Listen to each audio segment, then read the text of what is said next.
Bueno, pues vamos a empezar con la primera charla sobre San Francisco de Asís. Cuando os doy estas charlas sobre los santos es con una doble finalidad. La primera, que conozcamos un poco, que tengamos lo que se llama, bueno, pues una formación cristiana, católica, pues básica. Tenemos que conocer pues estos santos. ¿Conocéis algo de San Francisco de Asís? Bueno, pues entonces vamos a profundizar un poco sobre ello, ¿no? Fijaros, a mí siempre me gustó mucho la historia, y dentro de la historia pues descubrí, ya siendo pequeño, pues las vidas de los santos. Y a mí me dejaba con una sensación agridulce. Lo primero porque veía un amor a Dios muy grande y a mí eso me atraía. También las grandes obras que realizaba y a mí eso me admiraba. Pero yo pensaba, esto no es para mí. Porque claro, si ya no maman el viernes de Cuaresma, desde que nacen, pues yo mamé el viernes de Cuaresma, ¿no? Es decir, como que eran santos ya desde la cuna, desde el vientre materno. Digo, a mí esto no me ayuda. Porque claro, yo no soy así. Yo tengo ahora 15 años, 18 años, 20 años, y esto a mí pues no, porque yo no soy de esto. O sea, esto no es para mí, esto es para otros, eso es para los buenespeanas, ¿de acuerdo? Entonces, la primera vez que con 18 años cayó en mis manos la vida de San Francisco de Asís, según escrita por un franciscano, Ignacio Larrañaga, yo sentí una gran alegría, porque allí se presentaba perfectamente cómo San Francisco de Asís, cuando era joven, pues había sido un pincel de mucho cuidado. Las había armado, pero bien gordas. Y bueno, esto ya es un poco, ¿no? Es un poco. Por cierto, esto como la otra vez que os lo diga, se os va a pasar los audios, pero además yo tengo por escrito un resumen que es el resumen que yo os voy a pasar a vosotros, de donde saco lo que os voy a decir. Y además tengo, me parece que es en PDF, pues el escrito de Ignacio Larrañaga, para que quiera pueda leerlo completamente, ¿de acuerdo? O sea que son dos escritos. El libro de Ignacio Larrañaga en PDF y luego el resumen en Word que yo he sacado sobre la vida de San Francisco de Asís en base al escrito de Ignacio Larrañaga. Bueno, esto es lo primero. También deciros la segunda parte, antes de empezar ya propiamente, es que este libro de estos hechos de San Francisco de Asís, lo mismo que con el padre Alonso Rodríguez, nos van a remover interiormente. Nos van a remover, eso está clarísimo. Nos van a poner el mundo patas arriba, al menos fue conmigo lo que pasó. Porque claro, yo empecé a conocer una serie de cosas que a mí me cambió la visión totalmente de Dios, de la fe, de cómo tenía que ser mi relación con Jesucristo. O sea, nos desbarata los valores y criterios que hasta ese momento teníamos. También es verdad que a mí fue el primer libro así que más me tocó. Bien, dicho esto, vamos a entrar propiamente ya en la vida de San Francisco de Asís.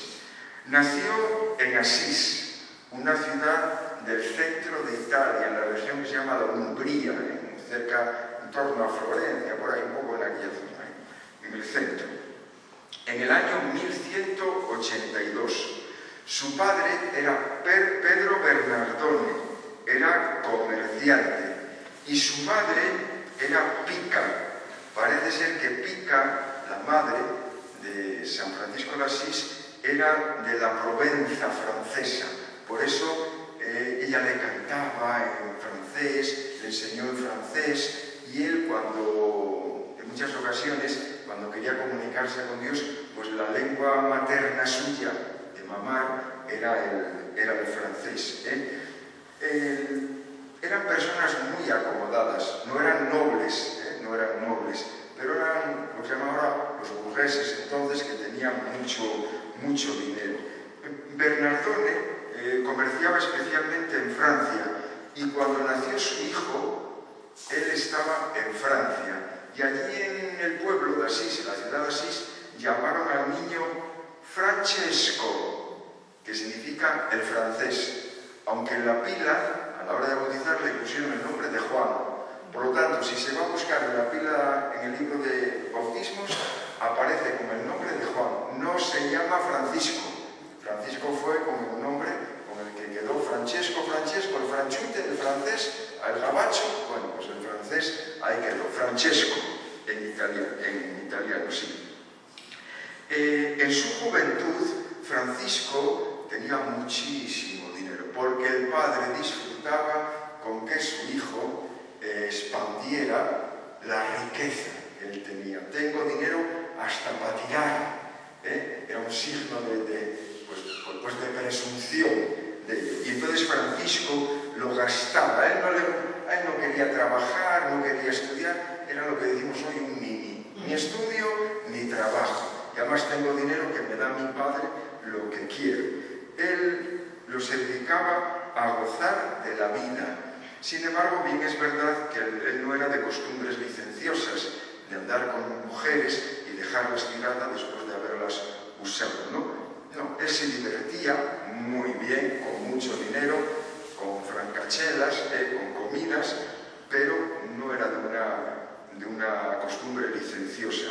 Y eso sí, era muy generoso también con los pobres que le pedían por amor a Dios. Metía la mano en el bolso, sacaba monedas sin mirar si eran de oro, de plata o de bronce, si eran más grandes o más pequeñas, y allá iba que te prestara. Total, cuando llegaba a casa tenía la bolsa vacía y se la volvían a llenar, por lo tanto, él, pues, ¿qué más le daba?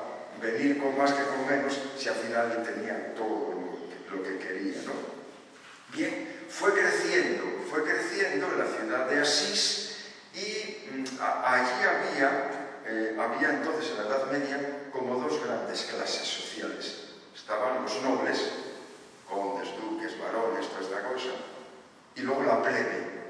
Y dentro de la plebe, pues había los pobres de solemnidad, los labradores, o pues, a lo mejor herreros, o albañiles, curtidores, sastres, y luego otros que estaban un poco más arriba, pero que eran plebe, que eran los ricos comerciantes. Pues entonces Francisco de Asís estaba en los de la plebe, pero arriba del todo, los ricos comerciantes. De hecho, había ricos comerciantes que compraban muchas veces la nobleza. A lo mejor simplemente casándose con una mujer noble, y entonces pagaban una dote tremenda. Si los nobles pues estaban arruinados, pues entonces les compraban el apellido, la sangre noble y ya estaba, ¿no? Bueno, pues entonces sucedió que con más o menos teniendo 20 años Francesco, resultó que se rebelaron los plebeyos contra los nobles de Asís. Hubo una guerra porque estos querían oprimirlos, y entonces pues hubo una rebelión. Y entonces los plebeyos de Asís expulsaron a los nobles de Asís y los expulsaron de la ciudad. Y los nobles de Asís se refugiaron en una ciudad cercana, Perugia. Y allí fueron admitidos, fueron prohijados y recogidos por los nobles de Perugia. Y los nobles de Perugia dijeron, como no hagamos algo, los plebeyos de aquí de Perugia van a hacer lo mismo. Por lo tanto, se unieron las fuerzas y se prepararon para la batalla, para luchar contra los plebeyos de Asís que se habían rebelado. Y entonces iba a darse una batalla. En cuanto Francesco oyó lo de la batalla, bueno, pues los caballeros que llevaban una armadura, que llevaban la espada, que ganaban la gloria, y entonces él se lanzó para allá pensando que como un caballero iba a vencer en las batallas, iba a someter a los nobles malvados y que machacaban a los plebeyos. Pues iban a saber, se iban a enterar de quién era. Él salió allí con la armadura que le compró su padre, con la espada, bien pintarrajeado para que se viera que era de Pedro Bernardone, salió para allá con la lanza en ristre, el caballo de estos percherón fuerte para la guerra, para embestir engalanado, y allá fue. Iría con algún escudero, que sería algún criado suyo, que no sabía mucho manejar la espada, pero por lo menos iba bien vestido y vistoso. Y entonces la batalla tuvo lugar en Ponte San Giovanni, el puente de San Juan, allí en una llanura. Vinieron los nobles de Perugia, los nobles de Asís, que sabían más de batallas que estos otros de aquí, y a la primera contienda, ¡miau! Perdieron los de Asís, les dieron hasta en el carnet de identidad.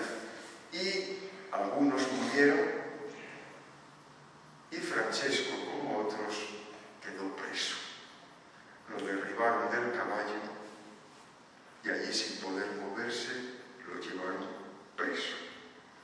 Él, que había pensado en conquistar el mundo, que había pensado vencer la batalla, que había pensado traer a Asís por las orejas a un conde, a un duque preso, el preso había sido él.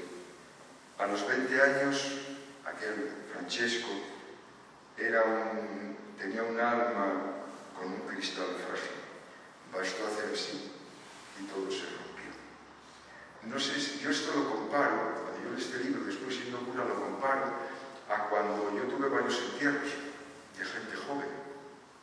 Y entonces yo veía a esa gente joven en mis parroquias cuando eran las fiestas y eran muy llaneros. Pero un día uno de la pandilla se mató por un accidente de moto, de coche o de lo que fuera, ¿no? Y cuando yo iba al tanatorio, o yo iba a la casa del difunto, o entraban en la iglesia, aquellos chavales estaban totalmente desarmados. Se enfrentaban la primera vez, porque como era un viejo,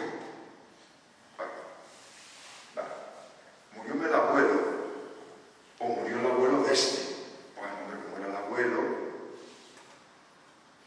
Bueno, murió el padre. Bueno, eso ya. Pero que muera uno de mi edad, eso ahí quedan destrozados. Bueno, pues esto le pasó a Francesco. Bastó una piedrecita que lo tirara del caballo, que lo cogieran preso, para que todo su sueño de cristal quedara destrozado, sin posibilidad de recomponer.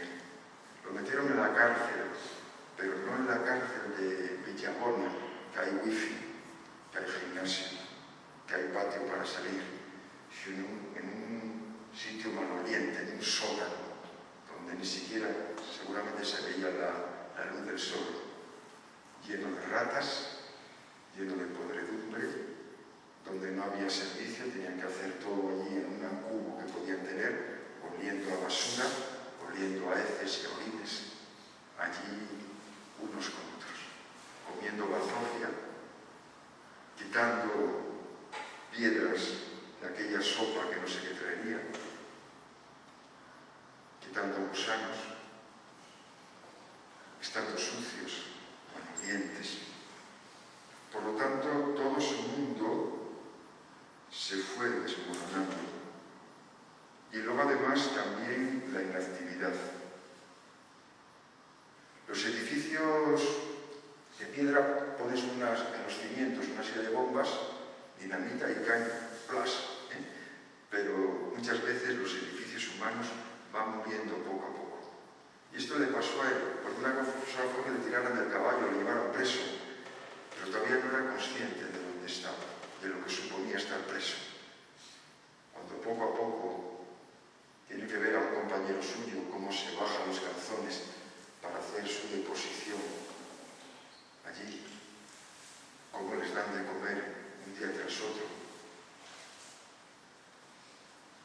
Entonces, aquello va haciendo que uno vaya bajando. Va viendo un cambio en él, y ese cambio es progresivo. Se va derrumbando todo su mundo, el mundo exterior y el mundo interior. Cae la ilusión y queda la desilusión. Se desvanece el engaño y queda el desengaño. Bien, es verdad que aquí, si él todavía no lo sabía, pero se estaba construyendo un mundo nuevo. Mira, cuando tú vas a construir un edificio, yo esto lo hizo mi padre, que era albañil, Cuando íbamos a construir una casa, si era pues un solar, pues es muy fácil, empiezas a picar, o viene una retro, y hasta allí agujeros, pones las rejillas y luego encofras aquello y luego ya pones el hormigón, eso es el cimiento, y a partir de ahí empiezas a poner ladrillo, piedras, según lo que quieras, y vas construyendo para arriba. Eso es bastante fácil. Lo peor era cuando teníamos que construir una casa, una cuadra, lo que fuera, en un solar donde había una casa vieja. Ahí era el horror. Porque había que quitar todas aquellas zarzas, aquellas silvas, árboles, arbustos, ratas, piedras. Había que dejar el solar completo, porque muchas veces había que hacer los cimientos de nuevo. Porque los cimientos, a lo mejor había la casa que había o la edificación era así, pero tú querías hacer una edificación de toda esta parte, por lo tanto tenías que deshacer estos cimientos, picar allí, te dejabas los brazos y las manos, te sangraban, para hacer otros cimientos nuevos.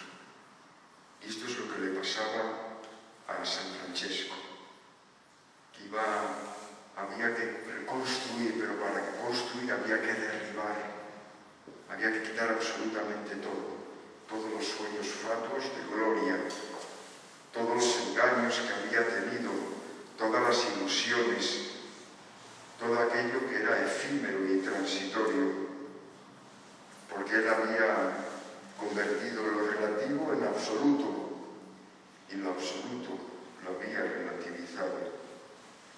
Todo aquel sueño que había tenido de castillos, de espadas, de enemigos caídos, todo aquello que se llamaba la sed de gloria, todo aquello había caído, pero tenía que irse deshaciendo.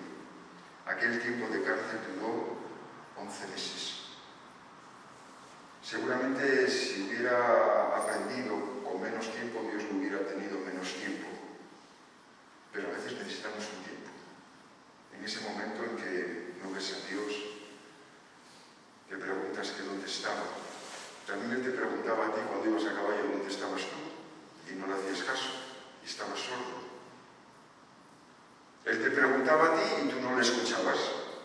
Y ahora tú le preguntas a Él y te parece que no te escucha. Porque está queriendo llegar hasta ti, pero hasta que llega hasta ti, tiene que quitar los arbustos, las ratas, toda la basura que han tirado allí en aquella construcción podrida. Tiene que quitar la piedra que no vale, el cimiento que no vale, hasta que llega a ti. Y eso lleva su tiempo, porque somos así de cerriles.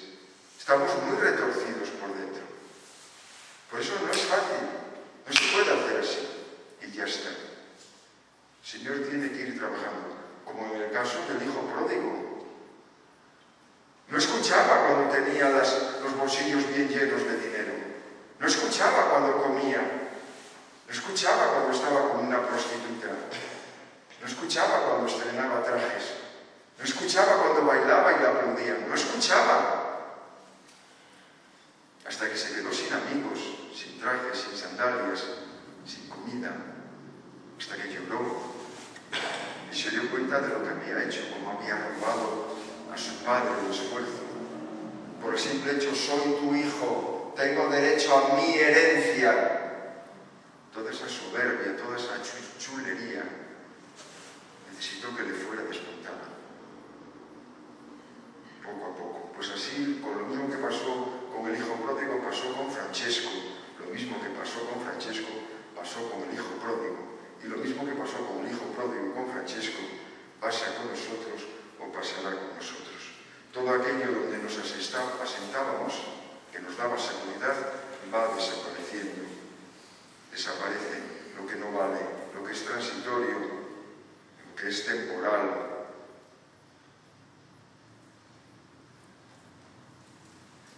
Cuando tenemos éxito, el hombre se encierra, se centra en sí mismo insensiblemente y tiene miedo a perderlo todo, vive ansioso y se siente infeliz. Por eso, como estamos encerrados, choque, nadie puede entrar y cortamos. Y entonces a Dios no le queda otro remedio que darnos un empujón. Y aquello que vemos como malo, a lo mejor es nuestra salvación. Yo he escuchado a alguna persona que yo ganaba mucho dinero. Era un chulo, soberbio, orgulloso. Nadie podía decirme nada. Yo tenía razón en todo. Hasta que un día me quedé sin dinero. Y hoy doy gracias a Dios. Porque eso fue mi salvación. Yo creía que creía en Dios, pero no creía en Dios. Creía en mí mismo. Y luego, cuando no tenía nada, me di cuenta, vi como la mano de Dios me auxiliaba. Por eso, cuando cayó del caballo, se armó una gran polvoreda. Y en la cárcel, 11 meses, aquella polvoreda fue asentando y vio la realidad. Había desaparecido el caballo, la armadura, los colores, la lanza, la espada. Había desaparecido todo. Además, al estar preso, no saben si les van a cortar la cabeza, si van a poder comer mañana, si van a caer enfermos y van a morir de eso, si volverán a ver a sus seres queridos. No saben, están en la incertidumbre, están en manos de otros. Porque hasta ese momento, Francesco gobernaba su vida, se levantaba a la hora que quería, se acostaba cuando quería, comía lo que le daba la gana, vestía lo que le daba la gana. Nadie le paraba los pies, ni su padre ni su madre, nadie. Y ahora estaba encerrado en unos metros cuadrados. No tenía ni sitio para acostarse extendiendo sus manos y sus pies. No podía. Estaba pendiente de lo que decidieran otros. Y mientras estaba pendiente de eso, no podía él decir nada, ni a favor ni en contra. Es verdad, él había escuchado que en las guerras los que caían presos los metían en la cárcel, pero lo había escuchado, pero ahora lo estaba viviendo.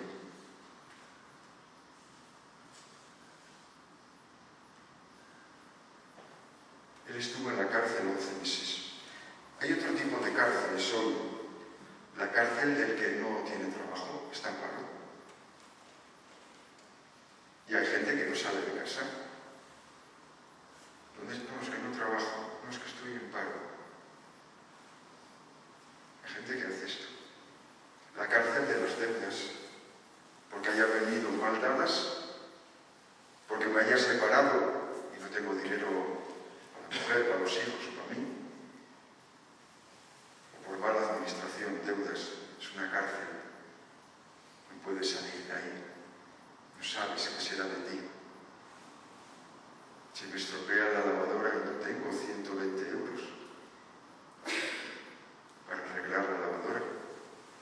Y tengo que llevar la ropa a casa de mi madre. Me estoy inventando. O la cárcel de no tener amigos. Porque me enfadé un día con mis amigos, 1 o 2 o 3. Un día me puse chulo, no sé qué, y dejaron de hablarme. No tengo a nadie. Estoy solo. Y yo, no, por supuesto, no voy a pedirles perdón. Ni ellos me lo van a pedir a mí. O en la cárcel de un fracaso matrimonial o de un fracaso familiar. Hay muchas cárceles en el día de hoy, desde que estamos en el año 2025. Y esas cárceles, también a nosotros, de todos esos sueños que teníamos y esas ansias, pues nos hunden. Y hay gente que queda amargada, que queda en medio de esa podredumbre, de esos arbustos, de esas piedras, de esas ratas muertas ahí. No tienen fuerzas para quitar todo eso y poder construir de nuevo. Hay gente que queda ahí para siempre y se acostumbran a vivir en medio de las zarzas, en medio de los arbustos, en medio de la suciedad, en medio de un edificio derruido. No tiene fuerza para levantarlo, para salir de él.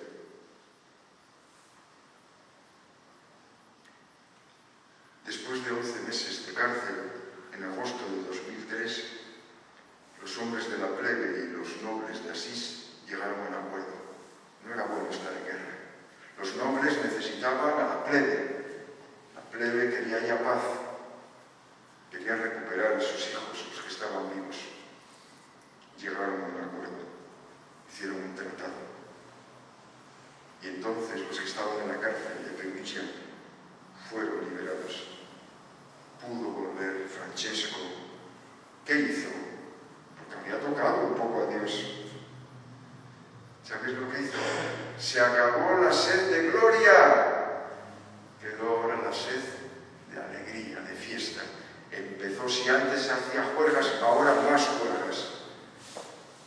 Era el juerguista mayor del reino. Se inventó torneos de canciones. A altas horas de la madrugada iba por las calles de Asís con un grupo de amigos. Se paraban debajo de las ventanas donde había chicas jóvenes y guapas a cantarles a las 3 de la mañana, a despertar al vecindario. Él era el jefe. Como pagaba él, después de lo que sufrió su hijo Pedro Bernardone, si le daba dos bolsas de monedas, ahora le daba 14. Disfruta, hijo, disfruta. Que mientras tú estuviste en la cárcel, yo seguí trabajando y hice buen dinero. Porque la guerra me vino mal porque te metió en la cárcel, pero me vino bien porque yo supe invertir. Y tengo dinero para gastar y para tirar. Gasta, hijo, gasta. Que se vea que tú has vuelto aquí y que estás otra vez. A la sed de la gloria que se marchó, seguía la sed de la alegría. Y en medio de todo esto vino una enfermedad. ¿Y qué pasó en la enfermedad?